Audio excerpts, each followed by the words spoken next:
भारतवर्ष के लोग ठग लिए गए, सब पालन करते गए, पर छोटी छोटी चीज़ों में भूल गए कि ये व्रत किस लिए थे, ये उपवास किस लिए थे, ये नियम किस लिए थे, ये पूजाएं, ये आरती ये किस लिए हैं, ये परिक्रमा, ये प्रदक्षिणा किस लिए हैं, ये यज्ञ, ये आहुतियाँ किस लिए हैं। अरे भारत में यज्ञ का मतलब अतिथि, प्रकृति और संस्कृति, इन तीनों का रक्षण जो करता है वो भी प्रतिदिन यज्ञ करता है। अतिथि का अर्थ अतिथि का अर्थ ये नहीं तुम्हारे फूफा चाचा अतिथि नहीं हो सकते, जो बता के आए हैं वो अतिथि नहीं हो सकते। अचानक तुम्हारे द्वार पर ऐसा कोई ठाकुर का बंदा पहुंच गया, अतिथि उनका संरक्षण करो।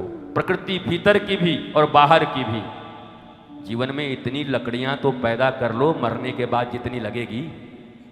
लगाए हो 9 मन लकड़ी लेके चले जाओगे जाते समय पेड़ कटवा के, बोलो जलोगे ना 9 मन में?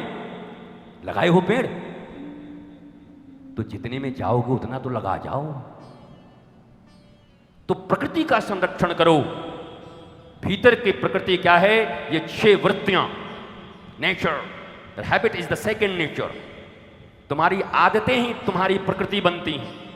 काम, क्रोध, मद, मोह, लोभ, मात्सर्य, ये 6 वृत्तियां तुम्हारे भीतर में हैं।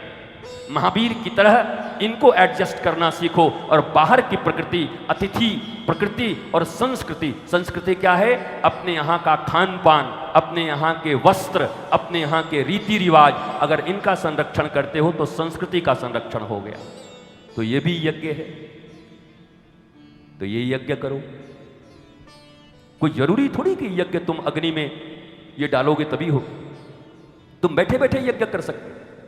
अपने प्रकृति की रक्षा करो और इसका परिणाम तुम्हें तुम्हारे जीवन में प्राप्त होगा। ये डोरा फोरा बांधने से कुछ नहीं होगा, मैं बता दे रहा हूं। अभी दूसरा दिन हो रहा है, ये 5 दिन और बोलना है मुझे। ये डोरा बांधी बांधी के सोच रहे हो कि हमारे घर में सुख आ जाएगा, वो ठीक है, समर्पण ठीक है। समर्पण तो ऐसा होना चाहिए कि एक डोरा दे दिया, ठाकुर प्रसन्न हो जाते हैं। द्रौपदी ने साग का एक कण दे दिया, बर्तन में एक कण लगा हुआ था, अक्षय पात्र बन गया साहब, सारी दुनिया उससे प्रसाद पा रही है। भावना का प्रकाश होना चाहिए, लेकिन केवल उन्हीं में मत उलझे रहना, बल्कि साथ साथ अपनी संस्कृति, संस्कार, अपने संतति की रक्षा भी करना।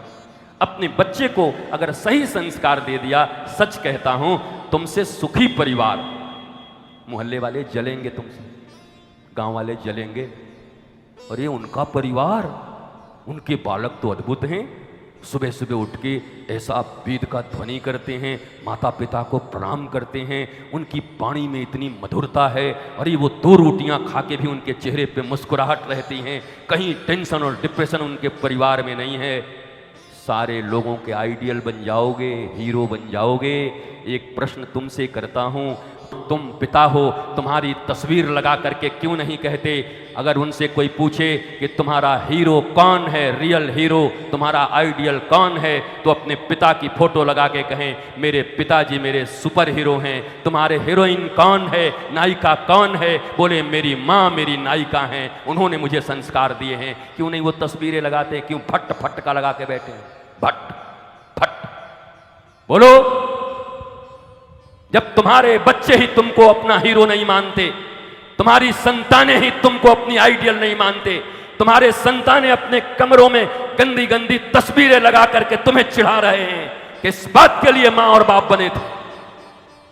किसने संतति को जन्म दिया था?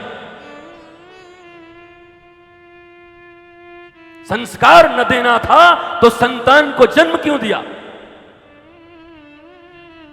खुद भी दुखी हो, समाज भी दुखी है, भारत भी दुखी है ऐसे लोगों से, दुनिया भी दुखी है ऐसे लोगों से। दिल्ली की सड़कों पर किसी निर्भया को रात्रि में पकड़कर किसी मां की पुत्री को, भारत की बेटी को इस तरीके से विनष्ट करने वाला भी तो किसी मां और बाप का बेटा ही होगा ना, उसके भी तो कोई मम्मी पापा होंगे ना। क्या संस्कार दिए थे उसके घर वाले?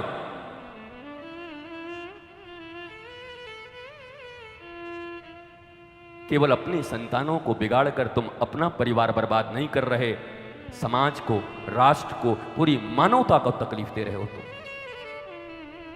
सबसे ज़्यादा अगर तकलीफ है लोगों को तो एक ही बात से तकलीफ है, कह दे हमारो बाबा जी ने बन जाएगो, बाबा जी ने बन जाएगो, हमारो लाला बाबा जी ने बन जाएगो। बेटा चोर बन जाए, गुंडा बन जाए, मवाली बन जाए, छेड़खानी करने वाला बन जाए, शराबी बन जाए, कबाबी बन जाए, तुमको तकलीफ नहीं है, बाबा जी न बन जाए। बाबा जी का अर्थ होता है सज्जन। सज्जन वह जन जो सत्य को मानता है, सत्यव्रतम सत्य परम त्रिसत्यम, श्री कृष्ण को मानता है, उसको सज्जन कहते हैं। सज्जन सत्संग जो सत्य को मानता है। सत्संगी न बन जाए तो झुठसंगी बनाओगे, क्या बनाओगे? सत्संगी होगा, सत्पथ पर चलने वाला होगा, सत्कर्मी होगा, सज्जन बनेगा।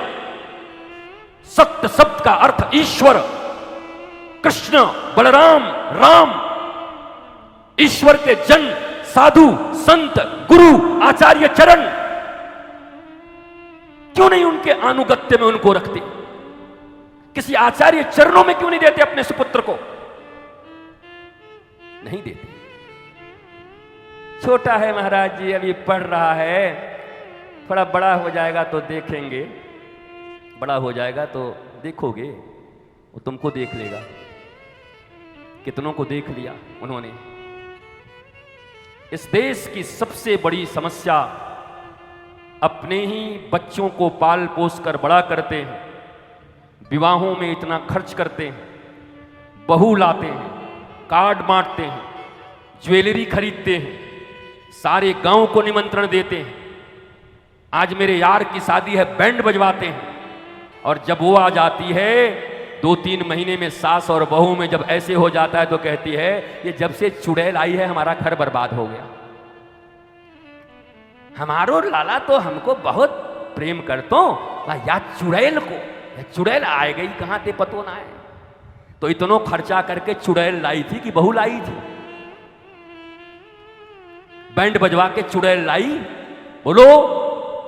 और फिर मैं आपसे पूछता हूं, जन्म आपने दिया, उंगलियां आपने पकड़ी, पढ़ाई आपने कराए, दूध आपका पिया, संस्कार आपसे लिया, 20 से 25 साल तक तुमने रखा।